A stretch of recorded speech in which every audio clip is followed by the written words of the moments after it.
আপনার অনুভূতি একদম স্বাভাবিক এবং এই হতাশাটা খুবই যুক্তিসঙ্গত। দীর্ঘ অপেক্ষার পর কোনো আপডেট না থাকা বা সামান্য ভুল ত্রুটির ভয়ে অনিশ্চয়তায় ভোগা অত্যন্ত মানসিক চাপের। ইতালির ভিসার ক্ষেত্রে বিশেষ করে ফাইল জমা দেওয়ার পর এই দীর্ঘ নীরবতা অনেক আবেদনকারীর জন্যই দুশ্চিন্তার কারণ হয়ে দাঁড়ায়।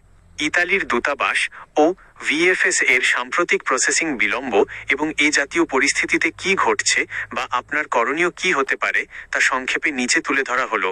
কেন এই বিলম্ব এবং কোনো আপডেট মিলছে না?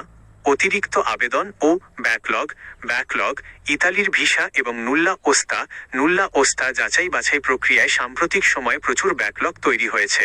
হাজার হাজার ফাইলের নথি যাচাই করতে গিয়ে দূতাবাস স্বাভাবিক সময়ের চেয়ে বেশি সময় নিচ্ছে। নিবিড় যাচাই বাছাই সামান্য ভুল বা সন্দেহের অবকাশ থাকলে ইতালি দূতাবাস সরাসরি রিজেক্ট না করে ইতালির স্থানীয় প্রিফেকচুরা বা সংশ্লিষ্ট দপ্তর থেকে কাগজপত্র পুনরায় যাচাই করায়। এতে কোনো সিস্টেম আপডেট ছাড়াই কয়েক মাস ফাইল পেন্ডিং থাকে। ভিএফএস এর ট্র্যাকিং সীমাবদ্ধতা ভিএফএস সাধারণত শুধু ফাইল গ্রহণ এবং দূতাবাসে পৌঁছানো ফেরত দেওয়ার আপডেট ট্র্যাকিংয়ে দেখায়। দূতাবাসের ভেতরে ফাইল ব্যাকগ্রাউন্ড ভেরিফিকেশনে থাকলে ভিএফএস স্ট্যাটাসে দীর্ঘদিন আন্ডার প্রসেসিং বা কোনো পরিবর্তনই দেখায় না। এ অবস্থায় আপনার করণীয় কি? ১. দূতাবাসে ইমেইল বা অনুস্মারকন ফলো আপ ইমেল।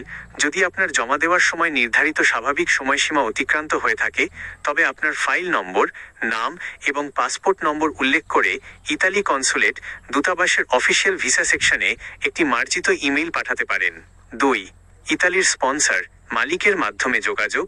কাজের ভিসা সিজনাল নন সিজনাল হলে আপনার ইতালির নিয়োগকর্তা বা মালিককে বলুন ইতালির স্পর্টেলো ইউনিকো পার এল ইমিগ্রেশন বা প্রিফেক্তুরাতে যোগাযোগ করে ফাইলের স্ট্যাটাস জানতে। মালিক সরাসরি খোঁজ নিলে অনেক সময় জট দ্রুত খোলে। ৩. কাগজপত্রের কপি আবার যাচাই করে প্রস্তুত থাকা। আবেদনে যদি কোনো ছোটখাটো ভুল হয়ে থাকে তবে সেটির সঠিক ব্যাখ্যা বা অতিরিক্ত প্রমাণপত্র প্রস্তুত রাখুন। দূতাবাস থেকে সম্পূরক কাগজ অ্যাডিশনাল ডকুমেন্টস চাইলে যেন অবিলম্বে জমা দিতে পারেন। ৪. ভুলটি যদি গুরুতর হয়, যদি ভুলটি ভুয়া তথ্য বা জাল সনদের মতো কিছু না হয়ে শুধু তথ্যগত বা টাইপো হয়ে থাকে তবে এতে ভিসা সম্পূর্ণ বাতিল হওয়ার ঝুঁকি কম থাকে।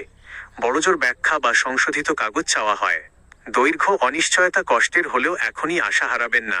সঠিক উপায়ে ফলো আপ বজায় রাখুন এবং আপনার ফাইল সম্পর্কে কোনো বিশেষ সংশোধন বা আপডেটের প্রশ্ন থাকলে জানাতে পারেন।